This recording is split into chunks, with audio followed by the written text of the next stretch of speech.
Hello, welcome to education prime. तो आज हम सोल्व कर रहे हैं पेपर आईबीपीएस पीयू का प्री का। जो कि हमारा पहला क्वेश्चन है, study study the following information carefully. तो ये एक हमारे पास डीआई है। The given table shows the ratio of the number of books and pen sold by four different shops, that is ABCD, and the average number of book and pen sold। हमें दे रखा है कि average number of books, तो books and pen, तो ए ने कितने solve किए हैं? 300, 360, 200 एंड 180। तो हमें रेशो दे रखी है बुक्स एंड पेन की, तो इसका हम निकालेंगे 5 + 6, 5 ज़ा 250 एंड 50, 2 + 1 3, 12 3 36, 120, 240, 3 2 5 24, 2 5 24, 4 80, 120, 3 1 4 4 45, 135। हम क्वेश्चन सोल्व कर रहे हैं एग्जाम की अप्रोच से कि एग्जाम में कोई भी क्वेश्चन किस तरह से अप्रोच करना चाहिए। तो हमारे पास अभी सारा का सारा डाटा आ गया है। मैं यहाँ पे भी थोड़ा लिख लेता हूँ ताकि नीचे वाले क्वेश्चन में ज़्यादा दिक्कत ना हो। 120, 80, 135, 50, 240, 120, 45, 300, 360, 200 एंड 180। तो जैसे कि हमारा पहला क्वेश्चन है, find the difference between the number of the books sold by shop A and C together and the number of pen sold by A by B. तो देखिए, ए एंड सी ने एक साथ कितनी बुक सेल की हैं? ए एंड सी ने 330, और बी ने पेन कितने सोल्ड किए हैं? 240। डिफरेंस कितना आ गया? 90 mark. Second question, if the selling price of each book and each pen by C is 75 and 40, then find the revenue. C का पूछा इसने, तो हमारे पास कितने हैं? 80 एंड 120। 75 से 80 को इसको मल्टीप्लाई करेंगे तो कितना आ जाएगा? 6000, क्योंकि 75 टू जा 150, 150 4 जा 6000। ये करेंगे तो 12 चौक 48, 4800। इनका सम कितना आ जाएगा? तो इन क्वेश्चन को करने में हार्डली आपको 30 सेकंड लगनी चाहिए। Third question, find the ratio of the number of books sold by shop B and C together and the number of pen sold by B and C together. Ratio बतानी है books की B and C की एंड pen की B and C की से। तो book कितनी सेल की है इन्होंने, बी एंड सी ने? बी एंड सी सॉरी 200, और पेन सोल्ड किए 360। जीरो जीरो की 4 से गया 4 पंजे 20, 4 9 36, 5:9 का रेशो आ गया हमारे पास। Next question, if the total number of books and pen manufactured by D is 75% and 60%.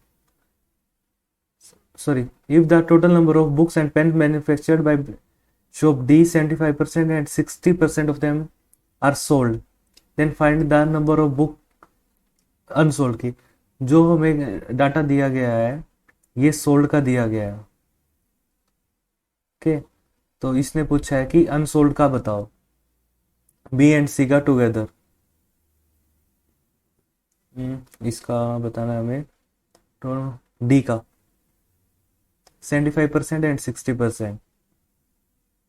तो हमारे पास यहाँ पे डाटा है। तो देखिए, अगर 135 का 75%, डी का ही पूछा है ना। अगर ये 75% है तो इसका 25% हो निकालना है हमें। सेम इसी तरह से अगर 45, अगर ये 60% है तो 40% कितना होगा? सिंपल कैलकुलेशन है।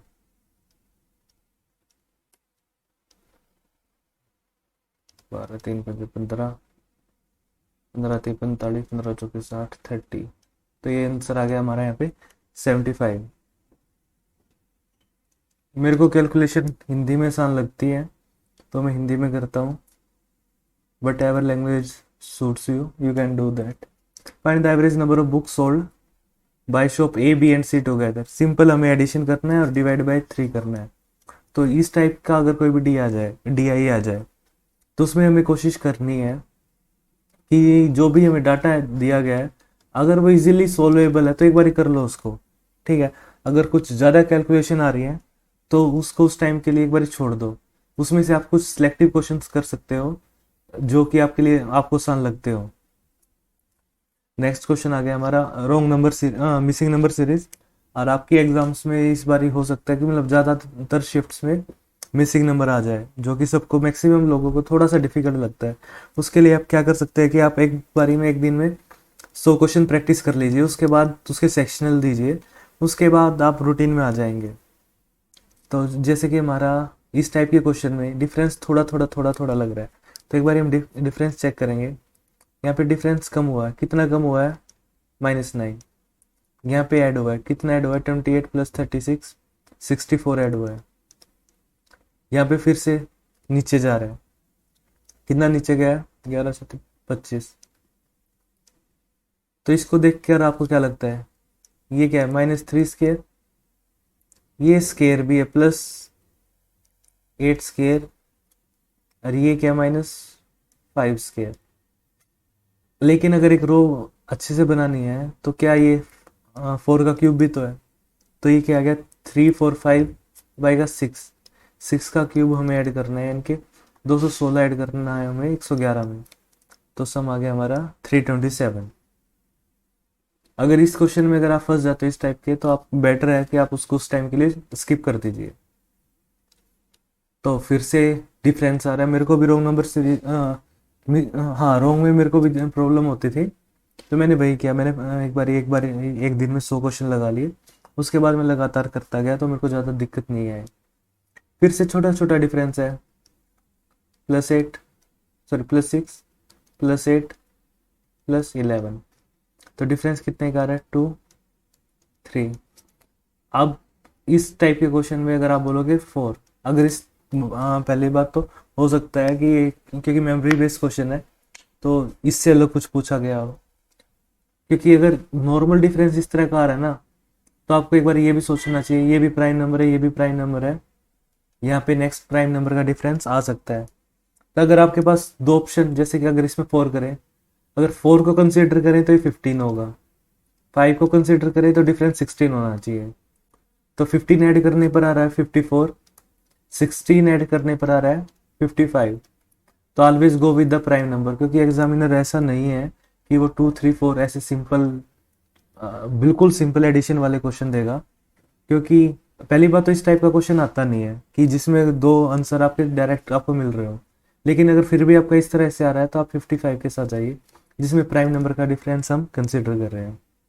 नेक्स्ट जो क्वेश्चन है, डिफरेंस 10 का, 20 40 80 का डिफरेंस। तो देखिए into 2 into 2 into 2, next into 2 करते आ गया 160। तो 160 ऐड करेंगे, यानी कि 16 दूनी 32 में से एक गया, 319 आंसर आ गया। अब यहाँ पे ही हम टाइम बचा सकते हैं, जैसे कि एक तो ये होता है कि 159 और 160 को हम ऐड करते 4 5 11 1, नहीं, दोनों पास पास में, इसको इसका डबल किया या फिर इसका डबल किया, इसका आसान होता है नॉर्मली, तो इसका डबल करके हमने एक सब्ट्रैक्ट कर दिया। नेक्स्ट क्वेश्चन हमारे पास फिर से डिफरेंस का है, इसमें डिफरेंस हमारा कितना आ रहा है, ये पहली बात तो माइनस हुआ है, यानी कि अगर 60 23 आ गया, -23, ठीक है। अब कितना डिफरेंस आ रहा है हमारे पास, 28 दूनी 56 और 1 27, यानी कि 29 का। यहाँ पे डिफरेंस आ रहा है हमारे पास 28 और 3 31 का। तो आपको क्या दिख रहा है कि 6 का डिफरेंस, 2 का डिफरेंस, नहीं, इस तरह से नहीं है। इस तरह का नंबर देखते ही आपके मन में पहला आना चाहिए कि ये भी प्राइम नंबर है। तो नेक्स्ट प्राइम नंबर क्या हुआ 31 के बाद हमारा 37, यानी कि -37 जब हम 497 से करेंगे 460 हमारा आंसर आ गया। नेक्स्ट क्वेश्चन है हमारे पास। अब देखिए इस तरह के क्वेश्चन में क्या है कि नंबर यहाँ तक तो ठीक है, थोड़ा बहुत मैनेजेबल है, यहाँ के बाद बहुत ज़्यादा डिफरेंस आ गया है। तो मतलब सो श्योर इसमें मल्टीप्लीकेशन हुई है।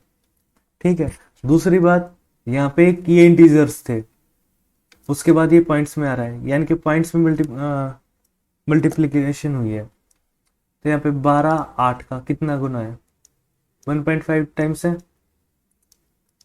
8 का 1/2 हो गया 4, 8 + 4 12, 1.5। मैं होप कर रहा हूँ कि अगर आप प्री दे रहे हो इस बार तो आपको इतनी कैलकुलेशन आपको आराम से आ गई होगी आपको। सेकंड 30, 12 का कितना है, 2.5 टाइम है। 105 कितने का है, अब ओबियसली एक सीरीज बन रही है 3.5, तो नेक्स्ट जो नंबर होगा वो होगा हमारा 4.5 टाइम्स। 105 का 4 टाइम कितना होगा, 420, और 0.5 के लिए क्या करेंगे, इसका आधा कर देंगे, 52.5, कितना आ गया 472.5। नेक्स्ट क्वेश्चन हमारा अर्थमेटिक स्टार्ट हो गया है, जो कि हम लास्ट में अटेम्प्ट करते हैं, लेकिन मैं अभी यहाँ पे एक सिंपल नॉर्मल सीक्वेंस में सोल्व कर रहा हूँ। ठीक है, तो जैसे कि the mark price of the laptop is 24,000 which is 25% more then it's cost price. तो कॉस्ट प्राइस हमारा कितना आ गया, 24,000 का ये कितना है, 25% मोर था। अगर वो 100 था तो ये मतलब अगर वो 4 है तो ये 5 है, तो इसका 4/5 टाइम कर देंगे, मोर देन द कॉस्ट प्राइस।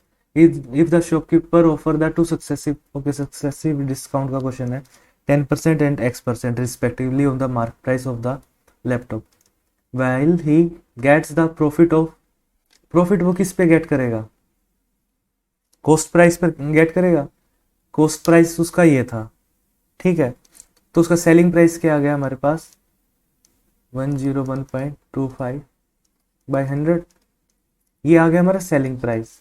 दूसरा उसने 2 डिस्काउंट दिए हैं, डिस्काउंट दिए होंगे उसने कॉस्ट प्राइस पर, जो था हमारा 24,000, ठीक, कितना डिस्काउंट दिया, 10%, यानी कि 9/10 इंटू में 100 माइनस एक्स अपॉन 100 करेंगे, तो ये भी सेलिंग प्राइस आ गया, यहाँ से भी सेलिंग प्राइस, यहाँ से भी सेलिंग प्राइस, 24,000 का हमारे पास रोल ही खत्म हो गया। ठीक है, तो अगर इसके नीचे एक और जीरो, 2 जीरो और लगा ले पॉइंट्स को ख़त्म करने के लिए, तो हमारे 3 जीरो से 3 जीरो हो गई। जब हम इसको 9 से डिवाइड करेंगे तो ये आ गया हमारे पास 9 1 जा 9, 1 9 एकम 9, 2 9 2 18, 9 5 45। ठीक है, तो अब ये अगर इसको हम 5 से करेंगे, 5 2 जा 5 2 जा 5 5 जा, ये आ गया हमारा 25 इंटू 9, हमारे यहाँ पर क्या कितना है 4। ठीक है, तो हमारे यहाँ पे कितना था, 100 माइनस एक्स, ये ही था हमारे पास।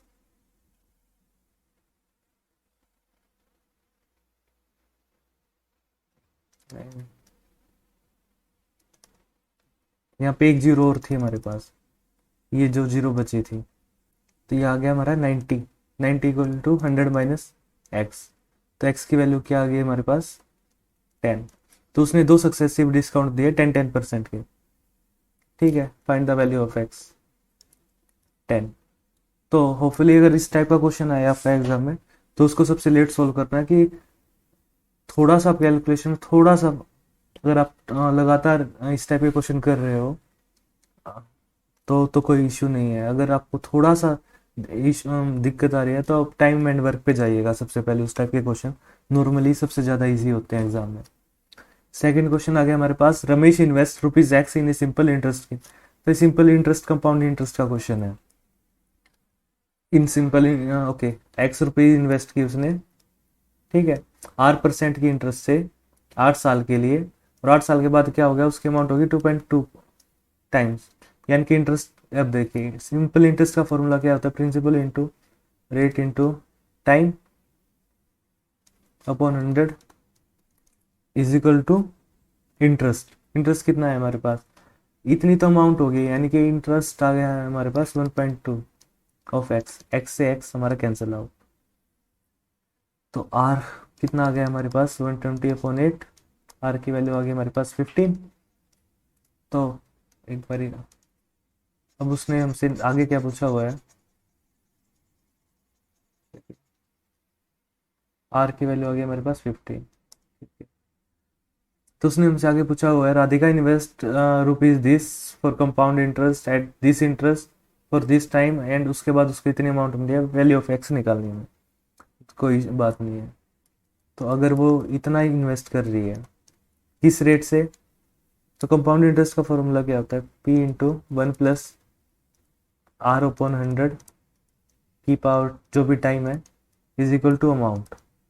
ठीक है, तो ये हो गया हमारा प्रिंसिपल 1+R।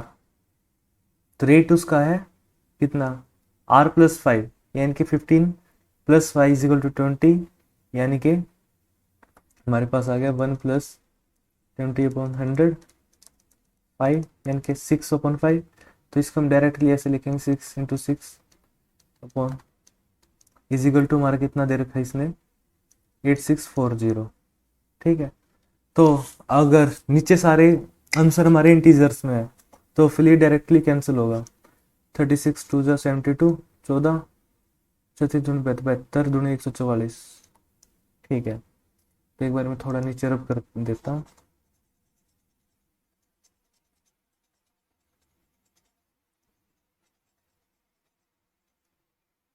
ठीक है, तो हमारे पास क्या आ गया है,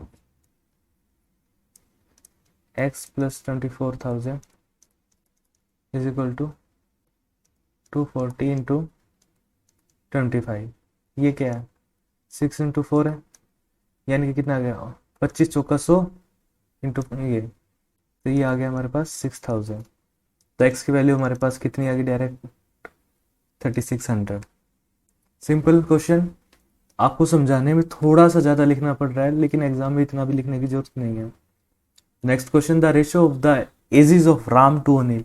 अब रेशियो का क्वेश्चन आ गया एंड एज का आ गया, तो इसमें क्या बोला गया है, राम एंड अनिल की जो रेशियो है एज की वो 4:5 है, and the Anil to Manu कितनी दी हुई है 3:4। तो कंबाइंड रेशियो कैसे आती है, यहाँ पे 5 यहाँ पे 4, 12:15:20 हमारे पास आ गई तीनों की combined ratio. If the average age of Ram, Anil and Manu together is 1 year less than the present age of Tinu, तो इसने क्या बोला, and Tinu is 12 year elder than Ram. तो टीनू की एज कितनी आ गई, राम की अगर ये 12x है तो 12x + 12। ठीक है, उसने क्या बोला है कि इन तीनों की एज का एवरेज कितना होगा 20 30 40 47x/3 इनकी एवरेज होगी। ये किसके इक्वल है, तीनों की एज से 1 लेस है। अगर तीनों की एज में हम a घटा दे, ये +12 था तो यहाँ पे +11 बच गया, ये आपस में तब इक्वल हो जाएंगे। तो 3 यहाँ पे मल्टीप्लाई होगा तो यहाँ पे 36 एंड 33 हो गया ये। तो अभी क्या आ गया, ये यहाँ पे आएगा तो 11x is equal to 33, x की वैल्यू आ गई हमारे पास 3। तो उसने पूछा मनु की एज, मनु की एज कितनी आ गई 20 × 3 60। Next question, A B C started the business, the ratio of investment of A and C, investment का क्वेश्चन है, A and C की इन्वेस्टमेंट है 4:5 की, and the investment of B is 20% मोर। 5 का 20% कितना होता है, यानी कि 1/5 1 ही होगा। तो फिर उसके बाद क्या हो गया, यानी कि B की इन्वेस्टमेंट आ गई हमारे पास 6, okay, more than the investment of C after 12 month, यानी कि ये इन्वेस्टमेंट हुई है 12 मंथ के लिए। B withdraw 1/3, 33 is to 1/3% is means 1/3। उसने क्या किया आफ्टर 12 मंथ, B ने इतनी वैल्यू निकाल ली है, यानी कि 6 का 1/3 यानी कि 2, यानी कि अब इन्वेस्ट कर रहा है 4, ये कितना कर रहा है 5, ये कर रहा है 4 of initial investment, and after 1 more year, यानी कि ये इन्वेस्टमेंट भी 12 मंथ तक चली है। अब इसके बाद क्या बोला गया कि C एडेड 60%, C का 60% कितना होगा 6 पंजे 30 3, यानी कि इसने 3 ऐड किया यहाँ पे, यानी कि ये 8 हो गया, ये 4 ये 4, initial investment at the end of 30 months the total profit इतना। ठीक है, ये 6 मंथ्स के लिए है, क्योंकि यहाँ पे 24 मंथ्स हो गए हैं, रिमेनिंग 6 मंथ ये कंप्लीट करेगा। ठीक है, तो इस केस में आप क्या कर सकते हैं, डायरेक्ट मल्टीप्लाई करोगे, उससे अच्छा है कि आप इसको भी रेशो में ब्रेक कर लीजिए। ठीक है, ये क्या आ गया, 6 से अगर हम डिवाइड करेंगे तो 1 2 2। अब 2 से 2 को मल्टीप्लाई करने से अच्छा है कि एक को ही कर ले हम। तो इस पूरी तीनों को अगर हम 2 से डिवाइड कर दे तो ये 1 ये 1 ये 1/2। तो अगर इसको 1/2 से करेंगे तो 4 का आ गया 2, ये 4 ये 2। अब आप इसको ऐड कर दीजिए, तो ये आ गया हमारा इन्वेस्टमेंट, इन्होंने किस चीज़ में इन्वेस्ट किया। क्योंकि अगर आप यहाँ पे मल्टीप्लाई करते फिर ऐड करते तो आपका टाइम ज़्यादा कंज्यूम होता। तो यहाँ पे इसी टाइप के क्वेश्चंस में अगर ऐसे 3 क्वेश्चन हम कर रहे हैं, उसमें अगर हम इस तरह टाइम बचा रहे हैं तो हम एक क्वेश्चन को और करने का स्पेस दे रहे हैं उसमें। तो ये आ गया हमारे पास 10 14 12। ठीक है, तो अब इसने क्या बोला है कि ये रेशो आ गई, इतना प्रॉफिट हुआ है, प्रॉफिट शेयर ऑफ ए बताना है हमें। तो ये कितना आ गया, 10 20 30 26, 10 20 30 4 2। ठीक है, 36 आ गया हमारे पास, 36। तो प्रॉफिट हुआ है हमें 7200 का। 36 में डिवाइड करना है और ए का बताना है, तो ए की रेशो कितनी है, 10 की है हमारे पास, 36 दूनी 72, यानी कि उसका प्रॉफिट हुआ है 2000 का। Next question, in journey of four, अब टाइम स्पीड डिस्टेंस का क्वेश्चन। इस टाइप के क्वेश्चन नॉर्मली सबसे आसान आते हैं। ये जर्नी ऑफ 480 किलोमीटर की टोटल जर्नी थी हमारे पास। एक car travel 90 kilometre by the speed of 60 kilometre per hour. तो टाइम आ गया हमारे पास 1.5। Next 240 kilometre with speed of 80, time आ गया हमारे पास 3 our. And the remaining distance, remaining कितना बच गया, 24 दूनी 48, यानी कि 240 तो यहीं बच गया। उसमें से अगर 90 घटाएंगे तो हमारे पास बच गए 150 kilometre. And the remaining distance at the speed of 75 kilometre per hour. तो यहाँ पे डिस्टेंस आ गया हमारे, टाइम आ गया हमारे पास 2 आवर्स का। अब ये बोल रहा है कि अब नॉर्मली इस टाइप के क्वेश्चन में मैक्सिमम एवरेज स्पीड ही पूछी जाती है। तो उसमें क्या होता है कि total time, total distance upon total time.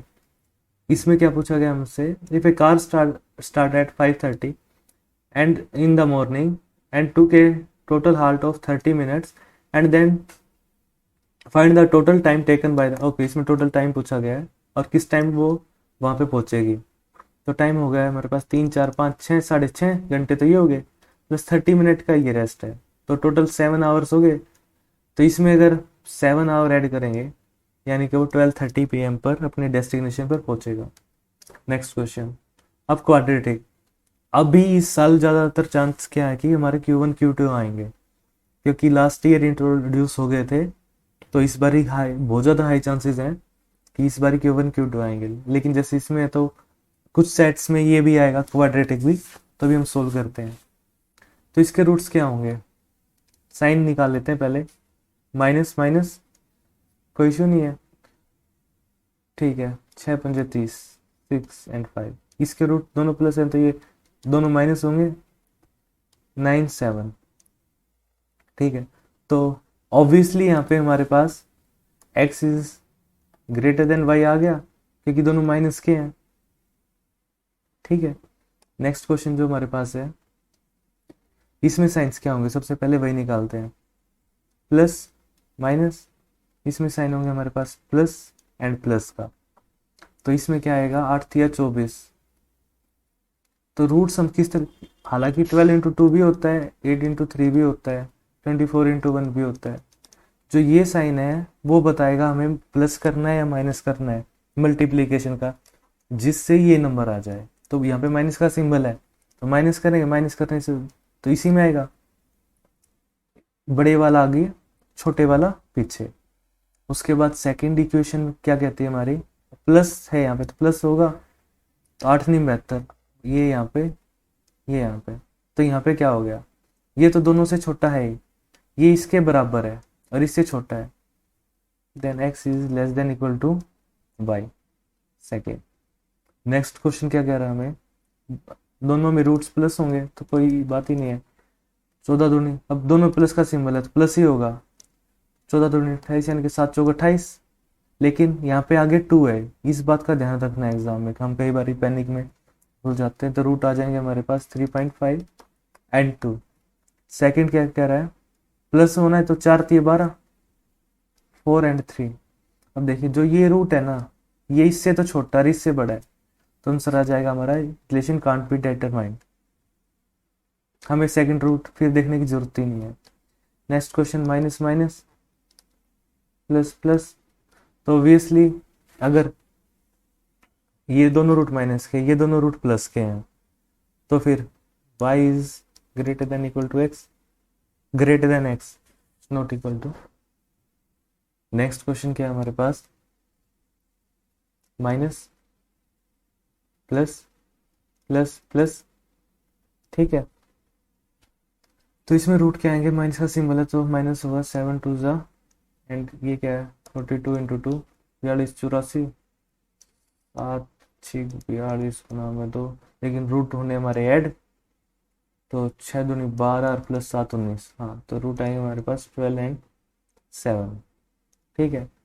अब देखिए ये माइनस का तो ये मैं चेक ही नहीं करना क्योंकि नीचे दोनों प्लस के हैं, ये प्लस का 2 है लेकिन ये दोनों से छोटा है, then x is less than y, okay. Next question हमारे पास है पाई चार्ट का। क्या दे रखा है इसने, जोन दे रखे हैं, ठीक है। इसने क्या दे रखा है, distribute the total number of 12 student pass science and commerce in 5 different zone के table chart, 12 student pass, okay and ठीक है। पास का रेशियो मतलब पाई चार्ट दे रखा है हमें। तो देखिए नीचे एक और चीज है इसमें, तो इसमें क्या है कि east west centre north south, ये हमारे 3 जोन हो गए परसेंटेज वाइज। तो टोटल 4000 है, तो ईस्ट में हो गए 1000,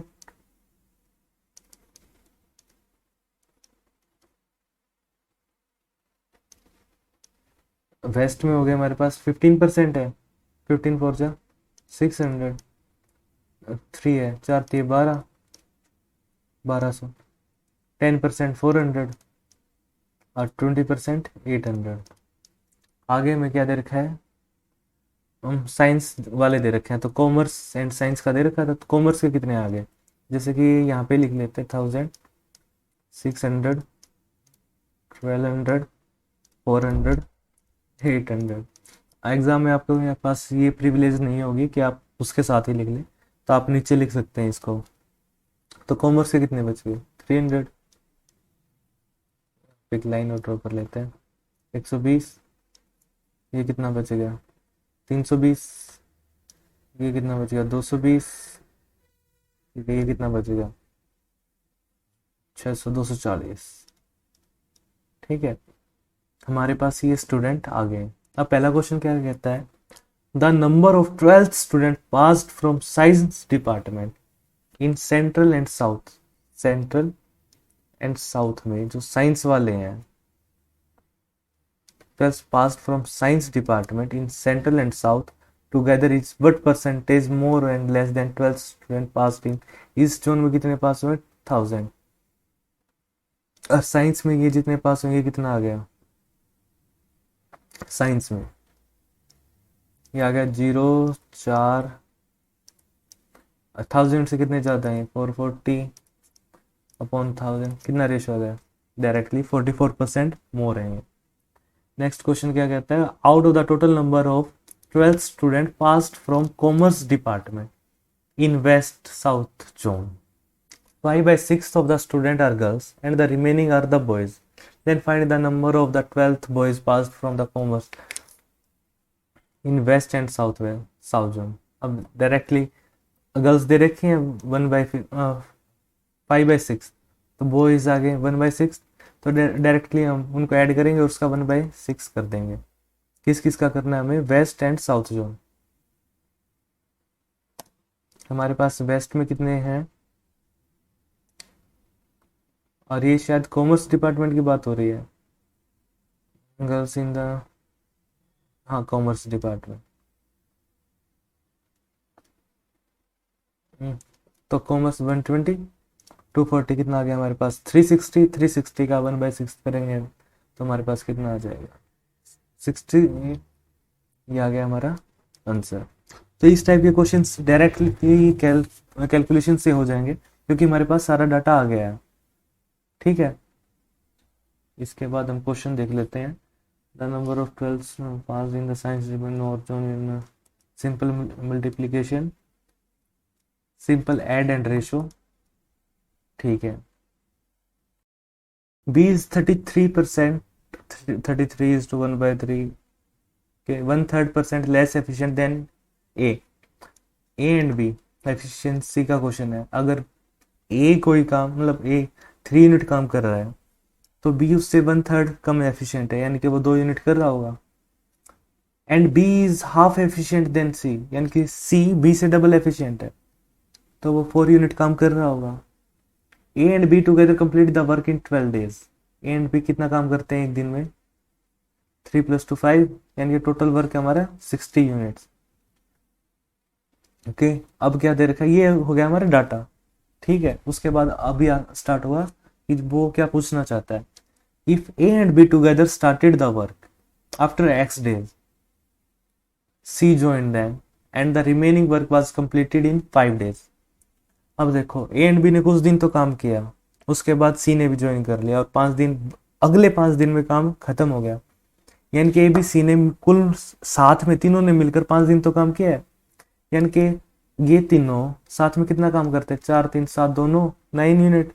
5 दिन तक कितना करेंगे 45 यूनिट। 45 यूनिट तो इन्होंने मिलके किया है। बचा हुआ काम किया है A and B ने, तो रिमेनिंग का वर्क कितना बच गया 15 यूनिट। 15 यूनिट किया है A and B ने ओनली, तो 3 + 2 5, 5 से डिवाइड करेंगे तो 3 दिन तक इन्होंने साथ में काम किया था। लिखना हमें मतलब ये बताइए मैंने कितना लिखा है, तो एग्जाम में तो शायद इससे भी कम लिखा जाएगा। Next question, vessel A contain 75 litre of milk and water. Okay, एक ए वेसल है 75 का, ठीक है, milk and water. Water is 32% of the total quantity. अगर वाटर 32 है तो मिल्क क्या आ गया 68। अगर इसका रेशो निकाल लें 4 से गया 17, 4 8 32। Okay, and vessel B contains 90 litre of the mixture, same 90 litre है। एंड उसमें क्या बोला, रेशो किस हिसाब से दे रखी है इसने, litre mixture of milk and water and the quantity of milk is 175% more than the water. अगर सेम मिल्क एंड वाटर, अगर वाटर 100 है तो मिल्क कितना है 275। इसकी रेशो कितनी आ गई 25 चौका 100, 25 गुना में 11। ठीक है, तो इसमें देखिए मिल्क कितना है 25 हो गया, 25 या 75, 51 लीटर तो मिल्क है, 24 लीटर क्या है वाटर। और इसमें क्या है 11 4 15 15 96, 66 लीटर तो मिल्क है और 24 लीटर क्या है वाटर। ठीक है, हमारे पास एक रो डाटा आ गया। अभी हमसे क्या पूछना चाहता है, थोड़ा सा इरेज कर लेते हैं, थोड़ा सा।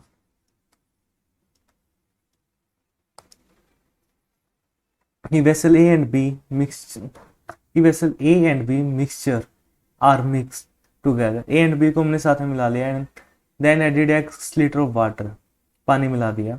Now the ratio milk and water is इतना, वैल्यू ऑफ x कोई बात नहीं है।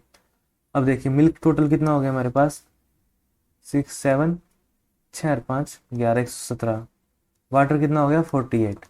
अब क्या बोल रहा है, कुछ पानी और मिला दिया जिससे क्या हुआ, जो रेशियो होगी वो 2:1 की होगी, यानी कि पानी दूध का आधा हो गया। तो दूध 117 है, इसका आप कितना होगा 55 और 3.5, यानी कि 58.5 होना चाहिए वाटर रेशियो मेंटेन कर, इसका डबल होने के लिए 58.5 होना चाहिए। है हमारे पास कितना 48, तो कितना पानी हम और ऐड, सॉरी है हमारे पास 48, तो पानी ऐड करेंगे हम 10.5 लीटर्स। इजी। अब ये अप्रोच मैं आपको इसलिए बता रहा हूँ कि आप कई बार क्या होता है, पैनिक में थोड़ी ओल्ड अप्रोच लेके चले जाते हैं, फिर गलत अप्रोच से क्वेश्चन करते हैं। कुछ क्वेश्चंस इसमें ऐसे भी होंगे जिसको आप इससे भी अच्छी स्पीड से कर सकते हैं, लेकिन उसमें बात क्या है कि अगर आपकी प्रैक्टिस अच्छी है तो ही आप कर पाएंगे उस स्पीड से, क्योंकि एग्जाम में आप सारी मैक्सिमम ट्रिक्स भूल जाते हैं। इसलिए मैं आपके साथ आज ये क्वेश्चन करवा रहा हूँ। नेक्स्ट क्वेश्चन क्या है हमारे पास, ratio of the speed of boat in still water and stream is 11:1। अब एक बोट है, बोट की स्पीड है 11x, ठीक है, और स्ट्रीम की स्पीड है x, जो रेशियो हमें दे रखा है। If boat cover d kilometre down stream in this hours, तो जो उसने d डिस्टेंस कवर किया है कितने में, डाउन स्ट्रीम में स्पीड ऐड होगी, देन 12x स्पीड होगी कितने टाइम में, t माइनस 0.8 में, and the same boat cover the same distance upstream in, अब सेम डिस्टेंस उसने किया है t आवर्स में, अपस्ट्रीम में स्पीड होगी हमारे पास 10x।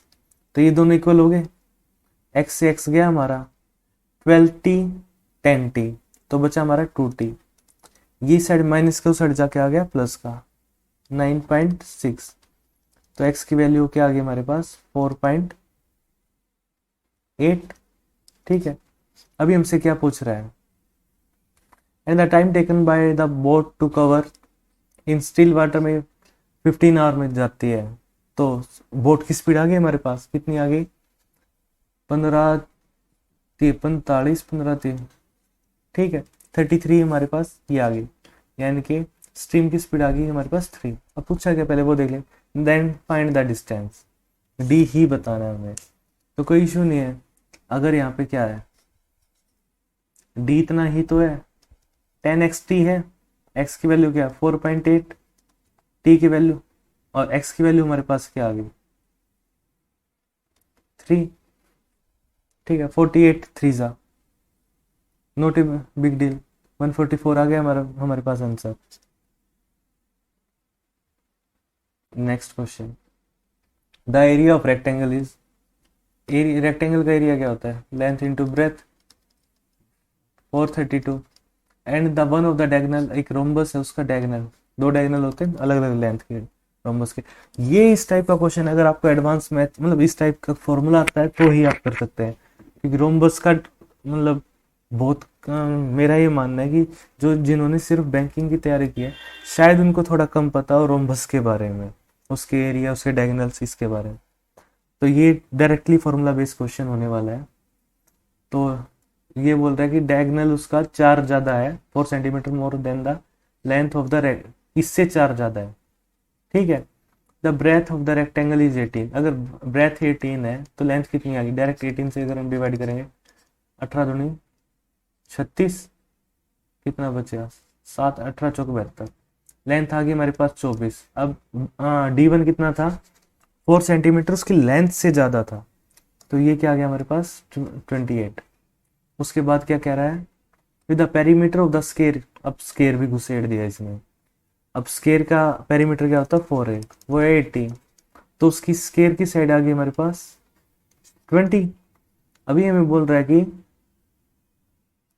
And another diagonal of the rhombus is 80% of the side of the square, 20 उसकी साइड थी तो उसका डायगोनल 2 उसका 80% कितना हो गया, D2 हो गया हमारे पास 16।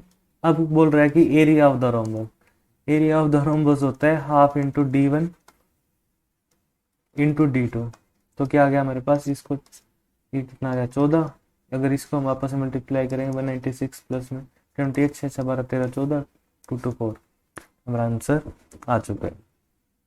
ये टोटल फार्मूला बेस्ड क्वेश्चन था, अगर आपको रोम्बस का एरिया नहीं पता तो आप नहीं निकाल पाएंगे इसको, उसमें मतलब प्रैक्टिस या टाइम कोई कुछ नहीं कर सकता। अगर आपको नहीं आता है तो आप इस टाइप के क्वेश्चन को देखते ही छोड़ दीजिए। Next question, train A crosses a pole in 18 seconds and also crosses train B running in the same direction in 2 minutes, ठीक है। If the speed of the train B is 20, अब normally जब इसमें क्या कह रहा है, if the speed of train B is 25% more than that of train speed of train A, normally हम क्या एज्यूम करते हैं कि इसने जैसे कि एक वर्ड यूज किया हुआ है क्रोसिस, अगर यहाँ पे ओवरटेक होता तो ये क्वेश्चन ही गलत हो जाता। तो ट्रेन ए ऐसे ऐसे जा रही है, उसने खंबा क्रॉस किया 18 सेकेंड में, ठीक है। अब कोई ट्रेन बी उसको क्रॉस कर रही है, उसने बोला ट्रेन ए क्रॉसिस बी, लेकिन एक्चुअल में ट्रेन बी ने ट्रेन ए को क्रॉस किया, क्योंकि ट्रेन बी की स्पीड ट्रेन ए से ज़्यादा है। तो ज़्यादा कंसेप्ट अगर आपको समझ में नहीं आ रहा है तो आप सिर्फ ये सोच लिए कि उन्होंने आपस में क्रॉस कर लिया है 2 मिनट में, ठीक है, और ट्रेन बी की स्पीड ज़्यादा है। तो इसमें देखिए more than that of A and the length of train B is okay, A and B. अब इसमें का पॉइंट क्या है हमारे पास, एक तो यही जो रिलेट कर रहे हैं आपस में, train if speed of train B is 25% more than that of train, अगर इसकी स्पीड 4x है तो इसकी स्पीड हमारे पास 5x आ गई है, ठीक है। तो इसकी लेंथ दे रखी है हमारे पास 240, इसकी लेंथ कितनी आ जाएगी, एक पोल को 18 सेकंड में कवर कर रही है।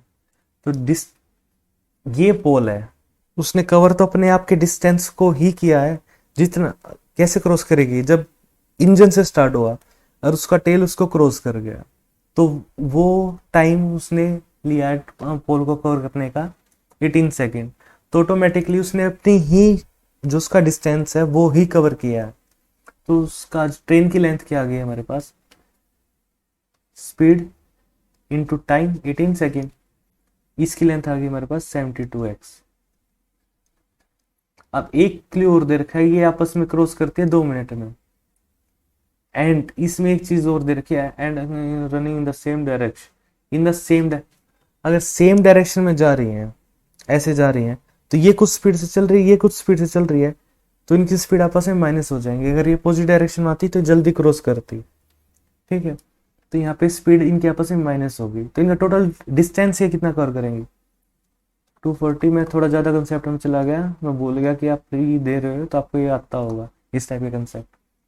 डिफरेंस कितना है टाइम स्पीड में, ओनली एक्स, और ये की क्या कितनी देर में इन्होंने 2 मिनट।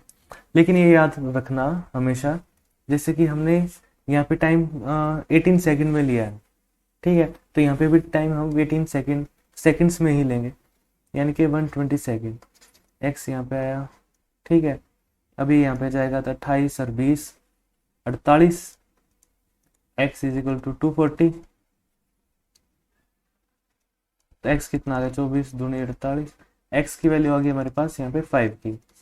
तो हमें पूछा क्या है, length of train A, train A की लेंथ सिंपल यहाँ पे हमारे पास ऑलरेडी है, तो क्या कुछ दिक्कत होगी, 360, 70 पहले 5 दूनी 10, हाँ 360 हमारे पास लेंथ आ गई है।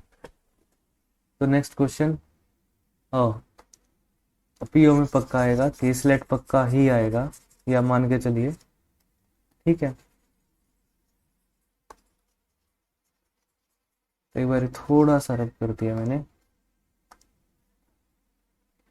तो करते हैं केसलेट को solve. The total number of bags paper, the total number of bags,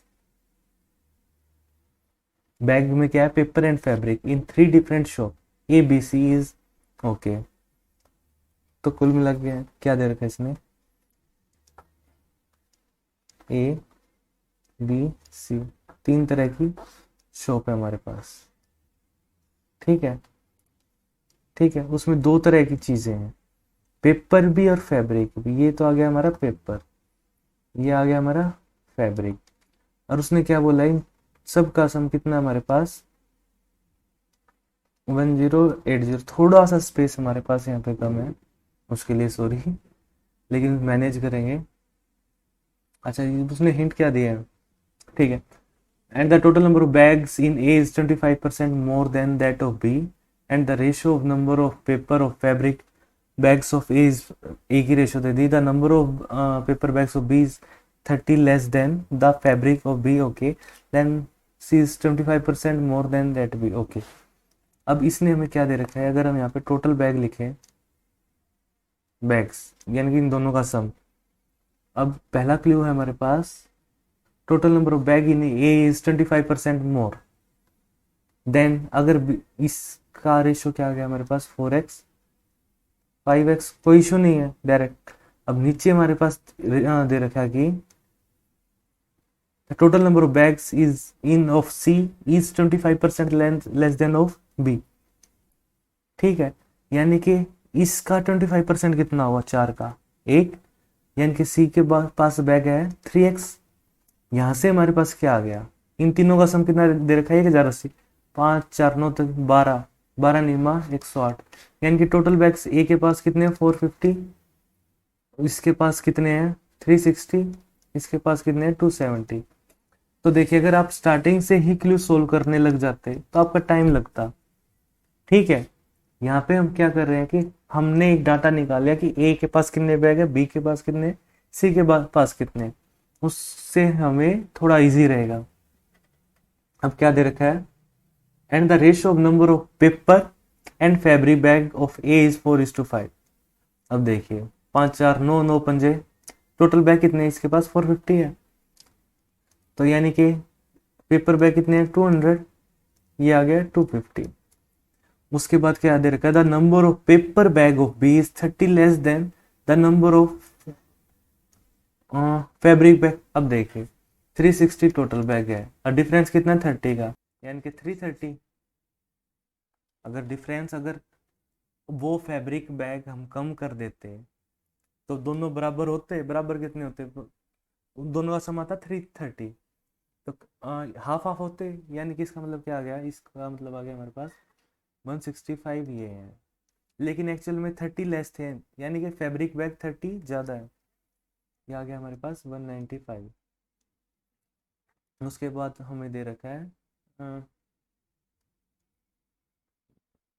the total number of bag C 20, okay, the ratio number of paper and fabric bag of C is 3:2। 3 2 5 27 2 54, 108, 162। ठीक है, ये हमारे पास total data आ गया।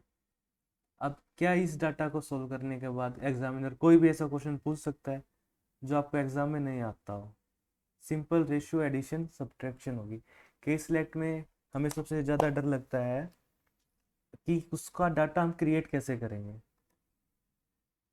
ठीक है, तो ये था आज का सेशन, थोड़ा सा छोटा रखने की कोशिश की है ताकि सबके लिए मतलब थोड़ा शॉर्ट हो, क्योंकि एग्ज़ाम भी पास में है सबके। तो होपफुली आपको अच्छा लगा होगा और मिलते हैं जल्दी ही नेक्स्ट वीडियो में। Thank you.